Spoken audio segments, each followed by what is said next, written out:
Okay, we're rolling. Hey Simin, can you tell us about your recent trip to Turkey? Oh yeah, I wish you asked that question. So I traveled to Turkey, as you know, right after circuit breaker, shortly after phase 2 started, for fear of Singapore going back and having another circuit breaker. I didn't want to get locked down. At that point, Turkey was the only place that would allow for tourists Singaporeans actually, to come into Turkey without having to do any stay-home notice. Right. So hit the ground running. The plan was to be there for 2 weeks, and I ended up staying and traveling for 2 months because I realized that that the whole way of living as a digital nomad was perfect time to try it out. And you were working. You were working while you were traveling. Yeah, I was. And you ended up going to Croatia. Where else did you go? Italy, and then I came back. And Italy. Wow, 2 months. So, but you're supposed to only be gone for like a few weeks. Yeah, the plan was 2 weeks. Yeah. So Simin, I met her recently, not that long ago, and she's a pretty badass, and she's got so many different things going on. She's working on amazing projects, and so I thought it'd be awesome to talk to you. And one of the things you're working on is your own startup in renewable energies in the Philippines, helping, well, maybe you can tell us what your startup does. Yeah, so most people would look at a profile like me and say, oh, you've got so many projects, you're super lost in life. But I'm glad to see that you saw that as a positive trait. Oh yeah, that's a great thing, no? I think it's great. It really helps me too. But in the midst of all the mess of all these different projects, there's always an underlying theme. And I think a lot of people don't see it and they don't understand. They think you're kind of being stretched too thin. So, I was at BCG and I launched kind of the Fintech research practice about now 5 years ago. I stayed on for 3+ years. And when I left, I took a sabbatical because I was always talking to founders. And I realized that, that's every founder that I've talked to in the fintech world, they come in with so much passion, so enthusiastic about their lives, selling their solution, really believing that their solution could be helpful to the world around them. So I was very, very inspired by all of their stories. And when I left, I decided that I want to go into a topic that I really care about. And at that point, it was the theme in the sustainability space, in the impact space. I never really wanted to go into social impact, but I really cared about, marine conservation, about biology, about, the corals dying, about beach cleanup. So that was my initial angle of why I want to get into, what was I gonna do during my sabbatical. But on the other hand, I also realized that I really want to be an entrepreneur.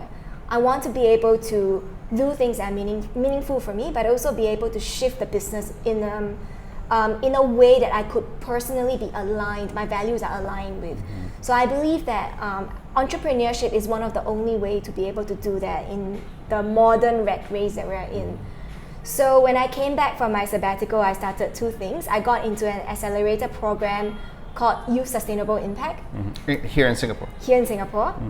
So that was February this year. And at the same time, I joined a full-time job. I have a full-time job. I joined a corporate venture building company called Future Labs Ventures.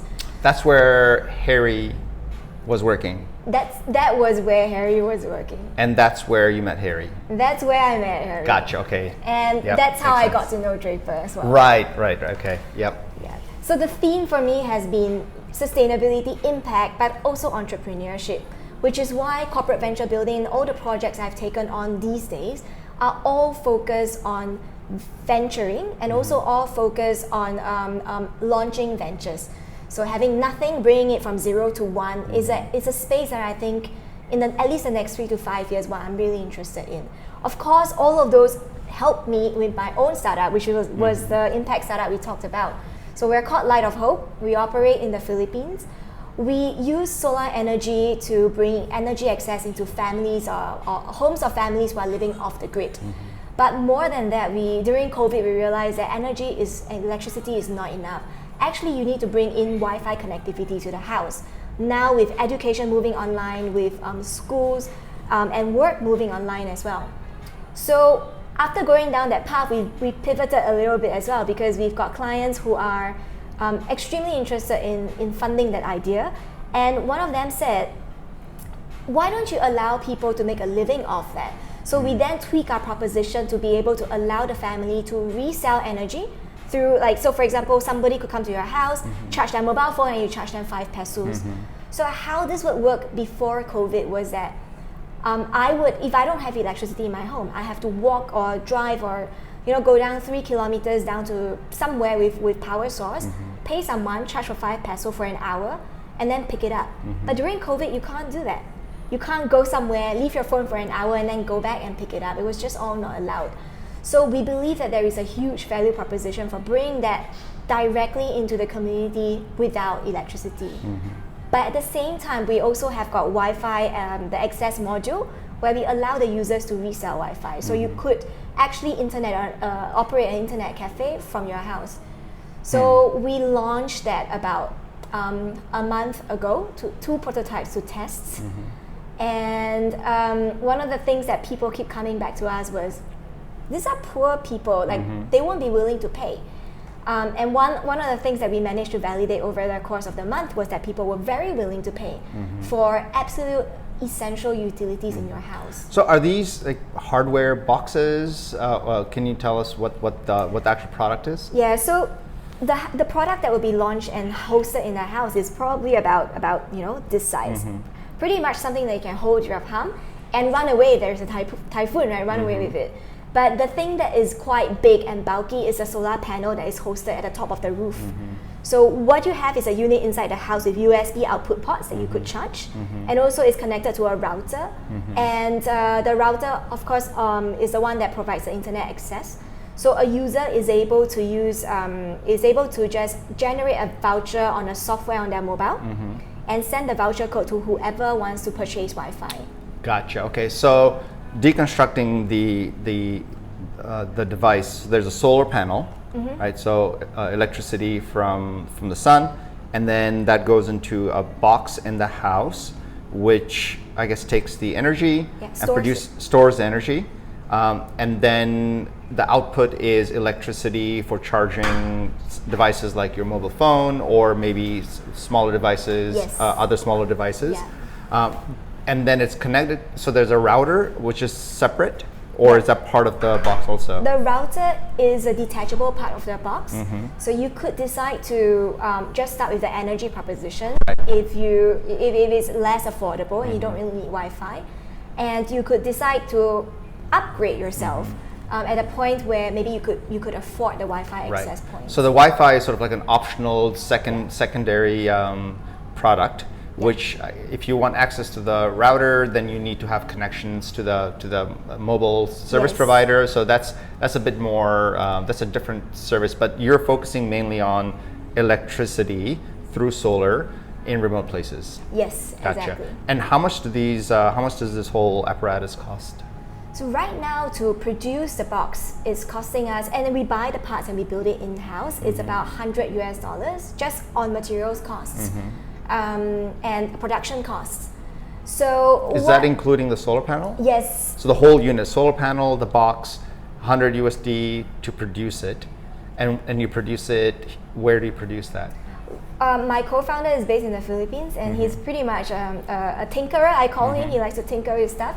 So we're based out of Cebu, and he's producing it at home right now. Gotcha. So he's buying the solar panel parts, I'm guessing, from somewhere and construct, or is he making the solar panels, or is he actually buying parts and constructing it? So the panel is bought wholesale, but the individual components of the box, where the energy capacity is built in-house, because we were also embedding something we call the monitoring, called an IoT monitoring system.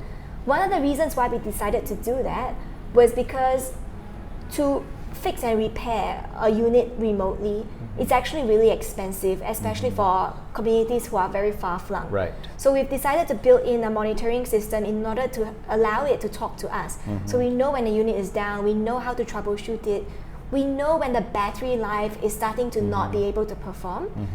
So that helps us to monitor the status and the Gotcha. So you have 2 of these prototypes in someone's home, I guess, in Cebu somewhere. Yeah. And how's it going? What's the feedback so far? So the feedback has been overwhelming. We've launched 2 units just with the energy proposition and 1 unit with the Wi-Fi proposition. The one with the Wi-Fi proposition, we launched it in the home of someone we call a community leader. Right. So she's going to be our champion on the ground. Her name is Rachel, and with her, it's been a tremendous success because every time somebody in the community walks past and sees the unit in the house, they would say, hey, where did you get that from? I want that. How do I get access to that? So ever since we've launched, and we've just started this about 3 weeks ago, curating a wait list for people who might come and say, hey, I want it. Can I put my number on, and can you tell the people that... So it's working and people want it. And do you sell these to them, or is this, like what's a business model? Right now, the challenge for us is funding the very high upfront costs, but the business model is in fact a subscription-based model. So every month, we'll be collecting subscription fees. So right now, it's about, for the energy box, it's about 600, so it's actually 600 Filipino pesos, so around 12 USD per month that they would pay to the local community ambassador, and then she will deposit that into our bank account. Right. And is that $12 a month for electricity cheaper than if they had normal electricity, or is that way more expensive? It's actually 30% cheaper than what they were currently spending. So the challenge with the Philippines and the families, aside from poverty, right, is really just an infrastructural challenge. In the Philippines, you can't ask for Wi-Fi to be installed in your house if you don't have the land title. And for a really long time, communities living in some rural places and poorer regions, they don't own the title to their land. So they don't have any rights to go down to the utilities company to ask for that to be installed. For that purpose, even if they can afford it, and some of them can, they cannot demand for that service. Right. So today they're spending about 12 USD per month just buying kerosene gas in order to light up their nights. So we are charging on par with the kerosene gas, but also allowing them to make cost savings by allowing them to charge their mobile phones in their own house, which they otherwise have to charge at someone else's house. Right. So that they're spending about 6 USD a month for mobile charging. So the $18 that they were originally spending, they just have to spend 12. So this is a lot. It's a cheaper and a more useful proposition than the current availability. And what's your? This seems like this is a pretty new startup. You're sort of in the prototype phase. You're testing it. What's your hopes and wishes for the company, and where do you want to take it? The long-term vision for the company is to be able to be the main distribution channel to reach off-grid communities. And from a passion perspective, right, our end goal here is to be able to add on value-added services that these communities otherwise wouldn't have access to. You know, services like remote education, telehealth. You know, without Wi-Fi, you can't get that. Even social commerce, even having the ability to buy something online, none of which is accessible today. But with a centralized Wi-Fi or having 10 houses sharing one Wi-Fi hotspot, you could now find a way to distribute important resources and reach the communities. So that's actually where we are going. But being so early in our journey, we really need to try and fix the distribution question first. Once we get distribution to scale, then we become a lot more helpful to the communities we're serving. You clearly have a passion for social impact. You know, I actually don't like the word social impact because I feel everything we do in some way has social impact. Like what we're doing, we're building a hospitality company, but it has a lot of social impact, right? I think if something is useful, it creates social impact. So I don't know what your definition of social impact is, but it's clearly not where you started your career, right? Like, so maybe we can go back. Where were you born? What was like a little, you know, a bio of your past before you got into this? Yeah, I think I started off very much in a super traditional Singaporean family. My parents were not educated. So they gone through to high school and then they drop out of school. They became their own entrepreneurs. So they had a glass factory. And during that time, you know, in the 60s, maybe in the 80s, right? It's a booming business because Singapore was in that manufacturing phase. And then I became the kind of person who was brought up in a very traditional Chinese family. Came from a, you know, when I went into school, right, everyone was speaking English. And my parents don't speak English, my grandma don't speak English, and I just didn't know how to speak. I was making all kinds of grammatical errors. So I always felt like I've been a misfit. And I tried very hard to get there, you know. I wasn't even allowed to watch TV. If you know Singaporean kids, right? Tiger Mom, they were like, no TV for you. Right. So your parents spoke Mandarin? Yeah, Mandarin only. Only, no English, which is simple. Wow. Okay, that's kind of rare, no? Or is that normal? It is. In these days, it's not very normal. It's quite rare. But in the 60s and 70s, it was a normal thing. But my parents didn't progress with the society because they were entrepreneurs and they were. You know, the Chinese tycoon has got quite a big presence here in Singapore, right? They're not tycoons, but they are very much in that side of the world. Right. So they didn't see the need to pick up the language and whatnot. So being brought up in that kind of environment kind of blocks me out from a lot of the Western thinking and Western mindset. But school really helped. So I hung out with a group of friends. I went into NUS. I studied chemistry, and I think that was the only time education has been a true value add in my life.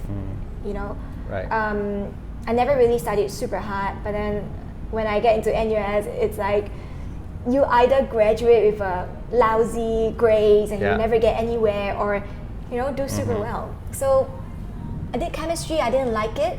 I pivoted into doing computational chemistry, so I picked up coding, and then when I graduated, I joined a bank.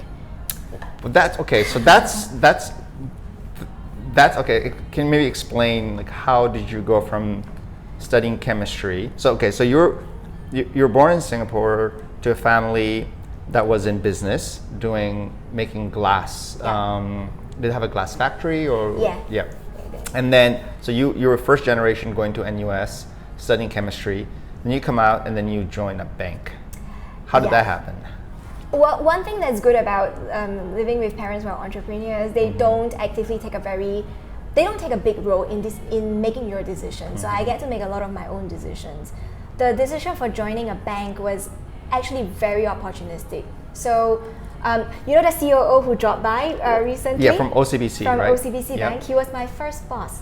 So at that point in time when I graduated, there were two tracks. I was offered, a job with A-Star with a promise that after 2 years, it's a fully funded PhD that you have to go through. But that's following the chemistry track. And then for some reason at the NUS open house, I was standing outside. I was waiting for my friend who was standing outside OCBC booth. She was interviewing and we were supposed to play tennis together. Right. And then I was just randomly chatting up this person who was standing outside the booth, just talking to her, like telling her about what I do. I was at NUS, chemistry and blah, and play tennis. And it turns out that this person was one of the head recruiters at that point in time. And then she said, why don't you just drop your CV? And I didn't know she was a recruiter, and I just dropped my CV and whatever, right? Doesn't matter. I already had a job. A few weeks later, they called me and then they said, hey, we've got a management associate program coming up. It's a very interesting role because the COO has decided to take in one mentor every year, starting last year, for a 1 year program at the COO's office. So it's one-to-one direct with the second most important person at OCBC Bank. And then I said, nah, I already have a job, you know, thanks. And then I said bye and I hung up. And the next thing I know, I think the global head of HR called me and he said, it's like, could change your mind. I think your profile really fits his personality. We're not offering you a job. We're offering you an interview opportunity. Right. And he's away. He will be interviewing next month. And at the meantime, I need to sign my A-Star contract. I said, nah. But this is when he told me something that really shaped a lot of my, my following years of my life. He said, think about it. You've got a first-class degree in chemistry. anytime you want to walk into any chemistry job within the next year or the next 2 years, it would be just like that, piece of cake, right? Nobody would say no to an NUS first class degree holder.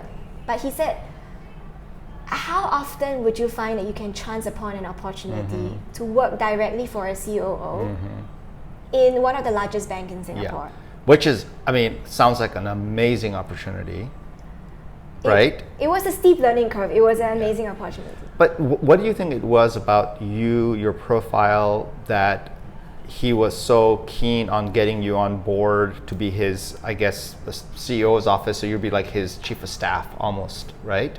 Yeah, I would be a very protected EA of sorts. I really got exposure to all the head of departments during that time and everything. I think across my career, I've chanced upon a lot of lucky stars. I find myself really super fortunate. Right. But there must have been something about you that they found appealing to say you'd be a great candidate for this very important role. What do you think that was? Was it your good grades? Was it your personality? Was it a combination? Like what made you stand out? It's funny because I never really thought about that question. I think it's also because when dealing with somebody extremely senior, it's often very hard for someone super junior to come in with a voice of their own. And they were looking out for somebody who would dare to challenge and talk back.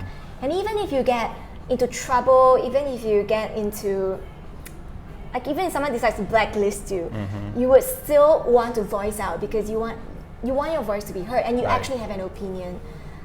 I feel like that is something that they were looking out for. Right. So clearly, even though you were straight out of university, this was going to be your first job, you had a personality which was, you stood out because it was clear that you had a voice of your own, you had probably your own opinions, and you weren't afraid to sort of express them. And so that was probably, at the time, a very unique sort of characteristic that probably attracted them to say, hey, you would be a great candidate for this role because this person is really looking for that personality type, right? Yeah, that was what I understood. It did help that I play tennis because the COO enjoys playing tennis too. Right. Okay. So I mean, clearly there were things that bonded you to him. Wait, he was the same person that was here the other day? Yes. Gotcha. And then, so what were the key? So you were there for how many years? I was in the CEO's office for nearly 2 years, and then I went to a business unit for another year. Right. And what was your takeaways from working at the bank, and why did you leave? My takeaway changes along the different journeys of my lifetime at OCBC. In the beginning, it was just crazy because I didn't know anything. I didn't even know accounts. They were talking words like NII, non-II. They weren't even using the actual word, right? Like net interest income. Bank lingo, right? First, full-on jargon everywhere. And the learning curve was very steep. But the biggest takeaway I had at OCBC, especially in the MA program, was how willing the head of departments were to teach.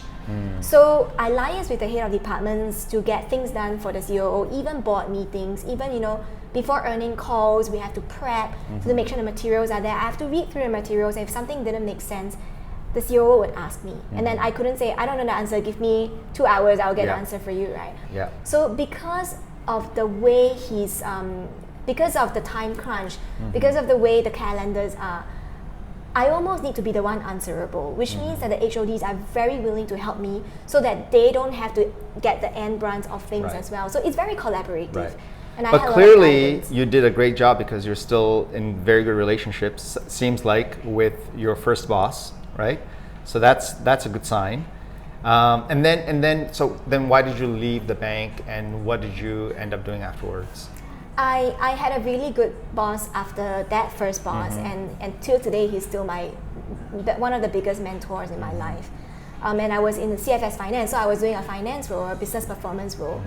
And my boss then left to head up the China office, and it really helped me to, I was in this bubble. I wanted to follow the leader. And when he left, I thought, hey, what else is it that I wanted to do? I think one of the things I realized in early stage careers is that you go into your BAU, you get stuck in the space, and you forgot that this is your first job. Right. You forgot to ask yourself what you might want to do. Right. So during that time, I asked myself that question, and I realized that I wanted international exposure. I didn't want to be in a culture where it's very Southeast Asian. Right. And OCBC is very much Southeast Asia, or it's very much Asia focused, right? Yeah, it is. So I started looking out, and again, I count my lucky stars, right? Because the next opportunity that came by was something that was also so unique, and I kind of was the first mover in the market. So what was it? the next one was when BCG, so Boston Consulting Group, wanted to set up a fintech database. Because at that point in time, there were a lot of digital transformation projects. And in digital transformation, in the traditional world, banks think, do I build or do I buy? But then something came in on the side, and it's called fintech, financial technology, right? And the question now becomes, do I build, do I buy, or do I partner? But the partnership piece was severely lacking about 5 years ago, because nobody knew who's a fintech, who's out there, what are they doing, why are they different, how is it that they can build faster for banks. So BCG wanted to build a database to capture all fintechs globally, know what they're up to, and be able to provide the right solutions for their banking clients or whatever clients in financial services. So this was a new initiative from BCG. Yeah. And I'm guessing this is what, 5 years ago you said? Yeah. So 5 years ago, BCG was probably very well established in Singapore, but they wanted to sort of potentially launch a new initiative to build fintech companies. And to have a competitive advantage in fintech advisory. So at that point in time, fintech was not even a term that people threw about, right? That was not even coined as a term yet. That was how early it was. So we built up the fintech database, and very quickly we realized that the database was never going to be internal facing, because while BCG uses it a lot, clients are asking for direct access to market intelligence on the back of the database. So the fintech practice split into kind of has got an internal facing KPI, and it has its own P&L, which is amazing because it's a product within BCG with its own P&L, revenue generating. Was this the same as BCG Digital Ventures, or that's a separate? That's a separate one. Right. So what was this? Was this just called BCG It's Venture called Builder? BCG FinTech Control Tower. Oh, okay. So It's got a name. It's a tongue twister. Okay. So then you join BCG FinTech Control Tower, and how long were you there for? I was there for nearly 4 years. Oh, that's a long time. That was a long time. So you must have liked it. I love it because when we started, nobody knew anything. So we had to build IP from scratch, which was fun. It was almost like a startup within a large organization. And we had to, it's a 0 to 1 conversation. I had to help with building the product, to define what users want. I have to do business development. I get the opportunity to go to all the best conferences in fintech, free. So it was a great space for me to learn, but also learning in a place that was really interesting for me. So did you get the global experience and global exposure that you wanted while you were at OCBC, or was that also very much Asia focused? I did maybe too much of that. Oh, okay, too much gotcha. global exposure. So did you get to travel internationally, or was it was mostly here, but you were working with people all around the world? I was traveling so much. It wasn't easy to even keep up. So I think at least 6 times a year I have to be in Australia. At least 4 to 5 times a year I'm in London, Amsterdam. Once in a while you're kind of going into Indonesia, China. Went to Yale because Yale asked BCG to come and teach a subject. Like the university? The university, Gotcha. and they sent us the fintech expert. And that was a really cool experience because we were teaching an eMBA class. Right. So it was actually non-stop travel. Sometimes I have 2 suitcases. Like if you're a consultant, you always have to have that. 2 suitcases, summer wear, winter wear. Sometimes, so I remember coming back from Yale, it was winter. And the very night I needed to leave for Sydney, and it was summer. So I Right. went and grabbed Yeah. the luggage in my house and left. Yeah. Well, it sounds, now that we can't travel, it kind of, you miss that travel experience. So did your OCBC experience help you with the BCG, right? Because I guess by then you know about financial services, you know about banking, and so that probably helped you a lot with this new job. Yeah, absolutely. So it was also very helpful that I was in the strategy part of the OCBC world. When you work in the COO's office, is strategy setting, understanding what's strategic and what's tactical, which is one of the rookie mistakes I've made in the past. Couldn't differentiate that. Understanding the workings behind a bank, understanding actually the way to navigate a corporate environment, which is a skill set that is so understated these days, right? You see people failing, not because the ideas suck, but because they don't know how to make it happen by managing people. So all of that really helped my next stint. Right. So after BCG, wait, when was your sabbatical? Was it in between? It was last June until this Oh, year. so it was after BCG Yeah. that you took a sabbatical. Yeah. And what did you do in your sabbatical? Where did you go? The plan for the sabbatical was to figure out what I wanted to do. Yeah. But I was, I was just very jaded as a person. There were personal stuff that happened. There was work stuff, like the whole onset of what is the meaning of life and what do I want to do. So I was actually at a very, very down state. So I didn't plan for anything, but the last day of my job, the very next day I went to India and I booked an Ayurveda retreat to just go and chill for 3 weeks. Right. With no plan in mind, but I read about it, I was curious to try. Right. So I spent 3 weeks in the Ayurveda resort in near Kochi. So it was in down south. Yeah, down Right. south. And it was actually really good, really relaxing. But I was coping with a lot of anxiety, as with most people, for the first time they go on a sabbatical. I don't Right. have a job. Right. I don't know what I'm gonna do next. I don't have something I actually need to do tomorrow. So I was coping with all of that, which is a great place to be in an Ayurvedic resort. If I had been in Singapore, I think it would have been quite scary. So I did a month of that. I met some really cool people living in Bangalore, and I came back to Singapore because my brother was getting married, and I was the MC. And right after that, I went back to India. So I went back and traveled around India, Bangalore, Hampi, Goa, just to hang out with my friends. For another month, actually. And then when I came back to Singapore, it was catching up with my friends and live. But I often tell people that I set out to do something in my sabbatical to figure out what I want. And I never did. I felt like I wasted my sabbatical. But upon reflection, after people keep telling me like that's a silly way to think, because I realized that actually the sabbatical helped me to rest my mind. So when I came back this year, it was full on. I came back in January, and I started a small project in January, paid project, and I found a full-time job with Future Labs in February, Right. and the incubator in February, and that was non-stop, and we're now Right. in October. Gotcha. Wow. So you came back and it was full on.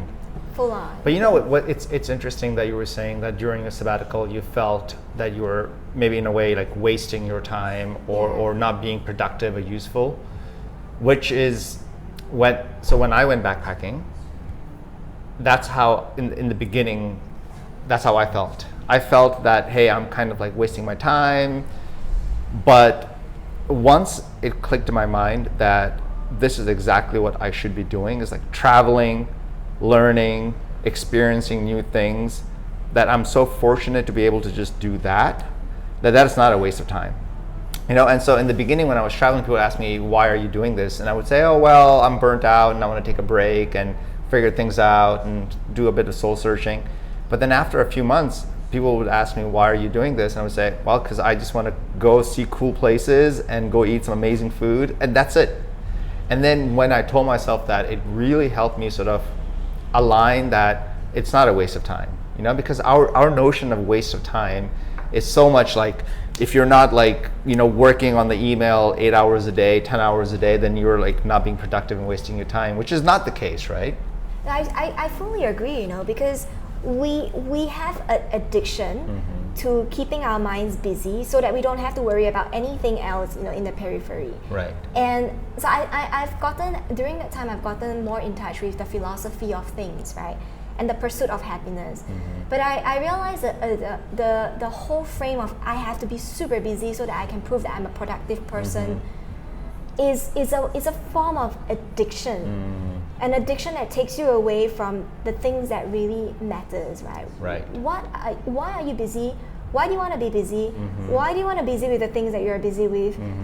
You don't have time to stop and ask those questions if you're always just busy. Especially if you come from like a background and a career where you're at the COO's office at OCBC, it's full on, right? It's nonstop, and then you join BCG, which is another like full on, constant work, A-type personalities, right? And then it's very hard to sort of change your brain after years of that sort of mindset, right? Yeah, you even I find that I even had to put in very specific life hacks to get me out of that work brain. Like what? Like what are some of those hacks? It's something as easy as separating your phone. Right, so there was always an option for your personal phone and your work phone to be a blend and a mix, which is a very entrepreneurial world right now as well. But I was doing that for a long time when my work phone and my personal phone was always on, and I'm always responding to emails all the time. Yeah. And then I decided to split because it was a social experiment. I like to do social experiments once in a while. And then I started to realize that my headspace became very clear. Or even life hacks like having an agreement with my company. So I do these hash runs. We run in the jungle every Friday, a bunch of people, unmarked territories, figure out what the trail is. But there is a 100% alignment across the organization that 5 o'clock Simin's time every Friday is off limits. Like it's not even negotiable. But the moment you allow for that to be negotiable and you break that, then it's not sacred anymore, and people will start putting in meetings. But I think you need to really be very disciplined about what cannot be moved. Yeah, it's so difficult, especially in these times where you can work from anywhere, anytime. There's like the boundary. There is no boundary. The thing about the phone, though, I would say, I remember having 2 phones, like work phone and personal phone, and I didn't want to mix the two.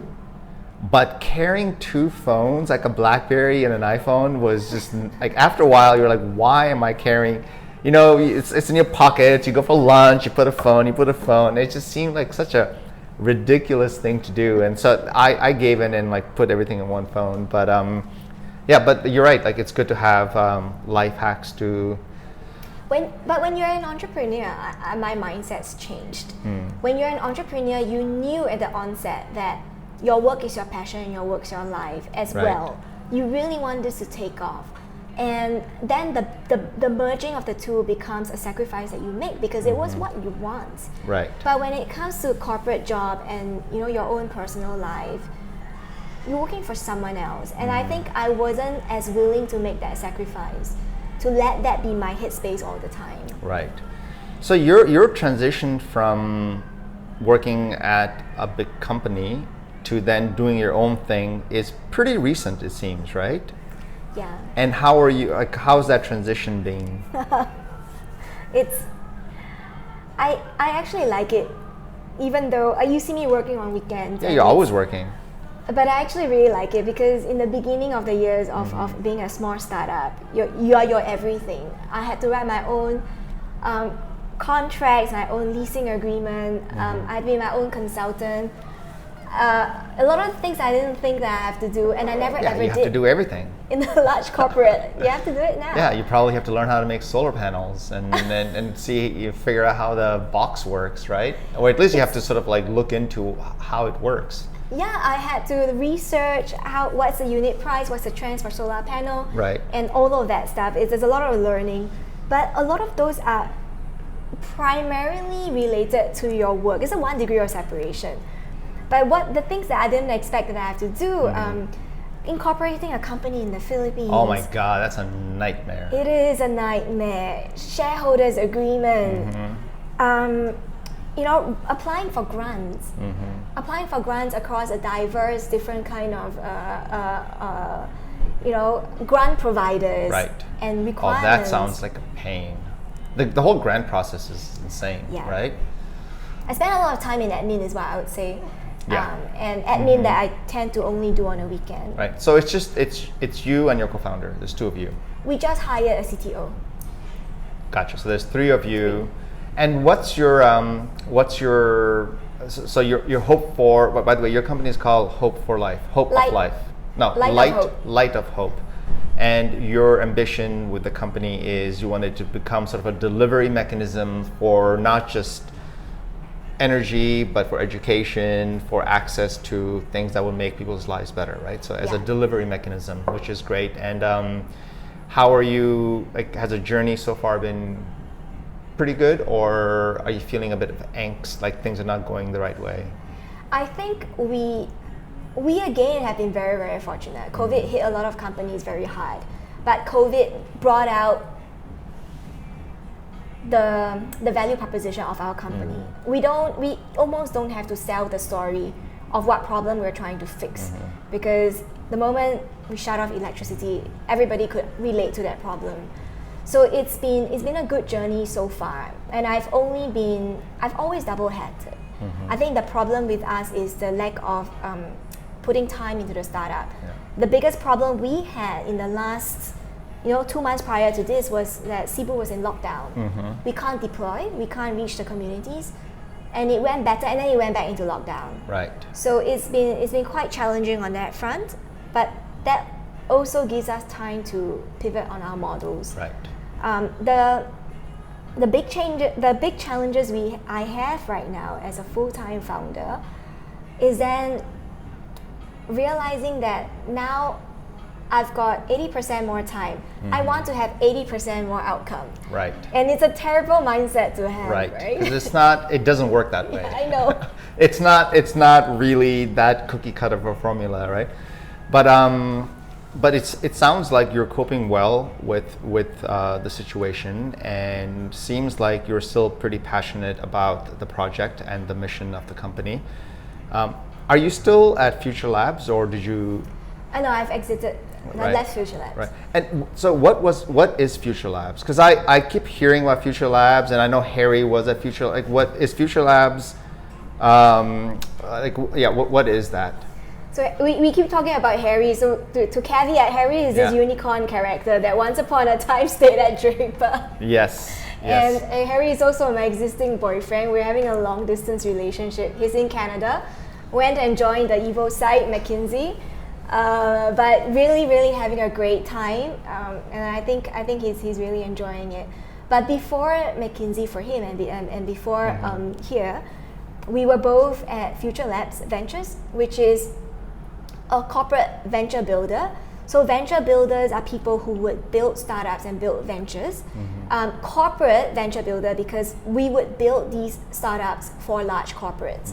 So the value proposition here is the understanding that corporates have got all the assets, the people, the reach, the distribution, the branding, you name it. They've got all the assets that a startup wish they have in order to do prototyping. But they don't have the agility and the mindset and the speed at which startups would move. Right. So imagine working with a large corporate, right?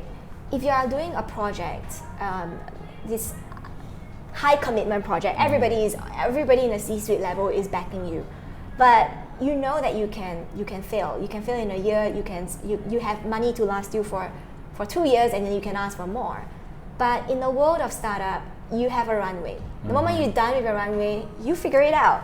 Raise the next money or take a debt. Right. Right? So the mindset is extremely different when it's for survival, Right. and it's a good to have. Right. So Future Labs is stepping into that role where we said, we all have worked in corporate before. We know what kind of assets you have. We know how to navigate the landscape to make decisions. But we have also come from a startup world before. We know how startups will think, and we would help you to move as quickly as they have.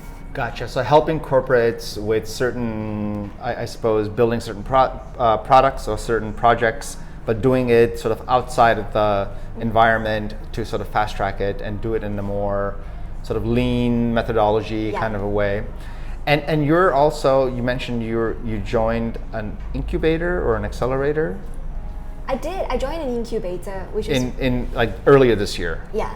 And now but then you recently joined another accelerator? Yeah. So I joined an incubator, which is where I met Jovi, my co-founder. We finished and graduated from that incubator.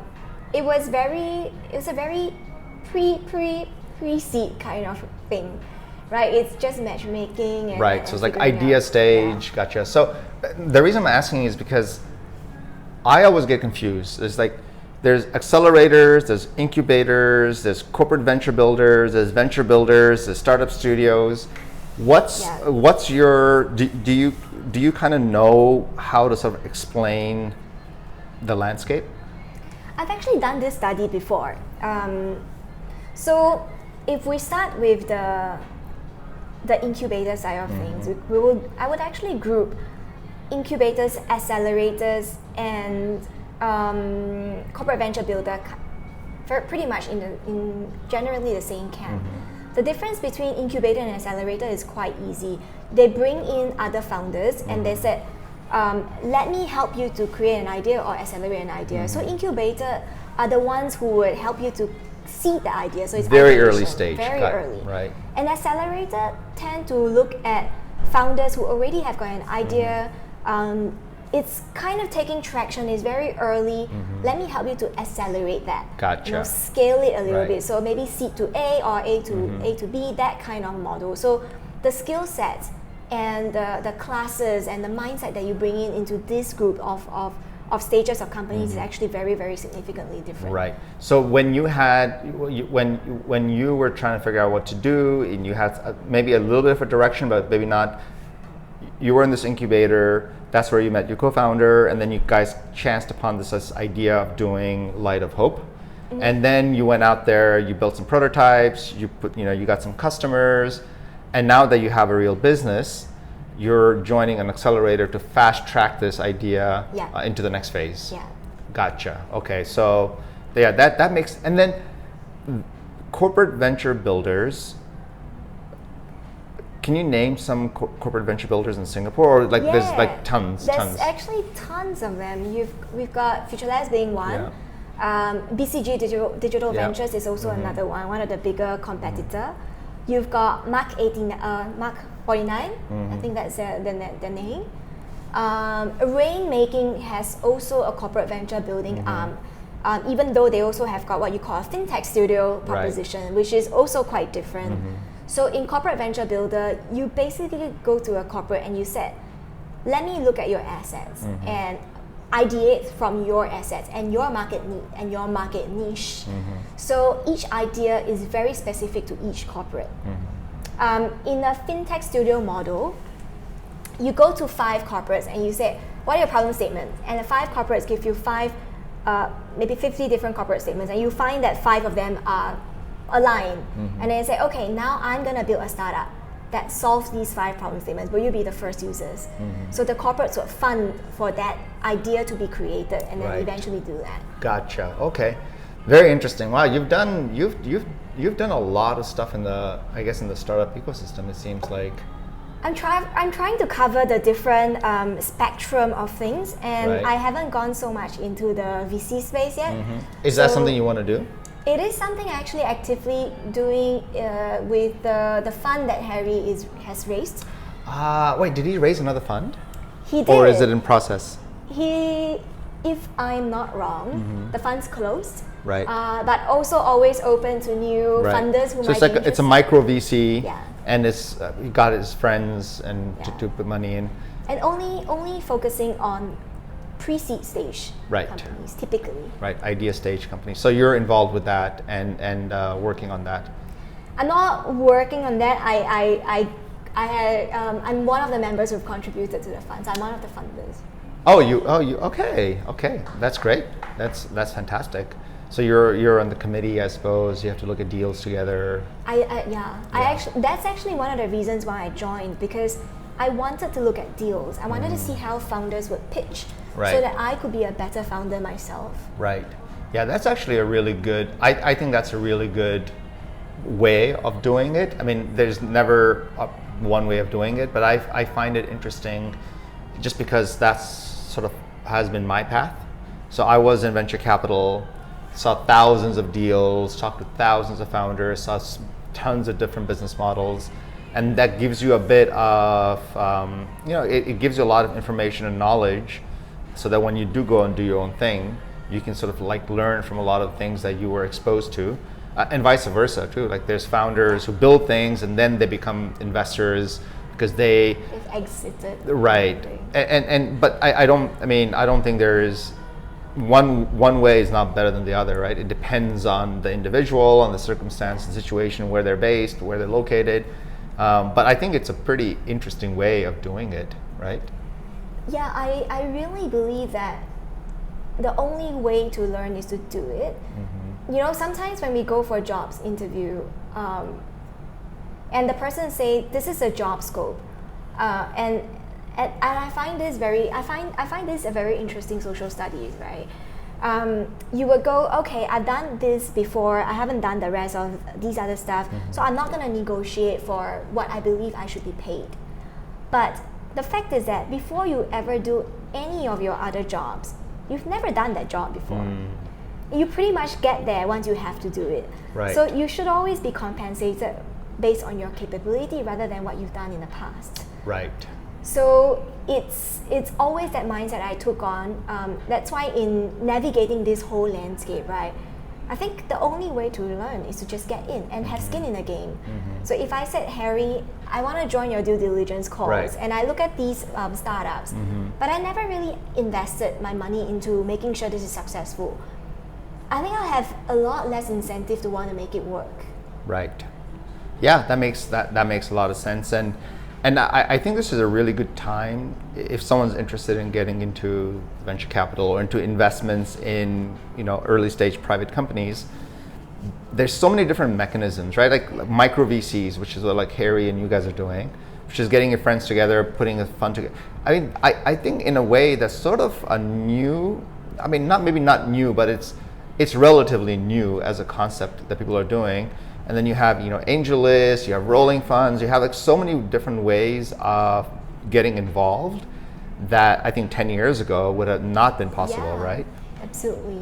Yeah. Okay. So it seems like maybe in the future, getting into investments is something that would be of interest, and you're sort of doing the prep work and learning the process slowly. So potentially driving your career in towards that direction. Yeah. Let's see, what time? Wow, it's almost been an hour. Okay. Oh, so time flew. yeah, so I'm trying to keep these under 1 hour now, just because on IGTV you can't upload more than 60 minutes. So we'll keep it under 60 minutes. Okay, some rapid fire questions. I think your personality type is very unique compared to a lot of Singaporean young professionals that I meet. I think mindset is like different. I think attitude is different. Do you think that's a fair statement, or do you think that's not a fair statement? I think that's a fair statement. Mostly because friends around me and the people that I grew up with are really very different as well. But I think that it's a trend that is catching on, so it will not be that rare, coming on in the next number of years with. You think so? Entrepreneurs and coming out of universities, fresh minds, really passionate, eager to go. I think that's going to be a wave that comes up. Gotcha. So you're seeing that people your age category are getting more exposed to global mindsets, global experiences, I suppose, and that's really molding sort of the next wave of folks who will be a bit more will be different than the last generation, which is the case in I suppose in any country.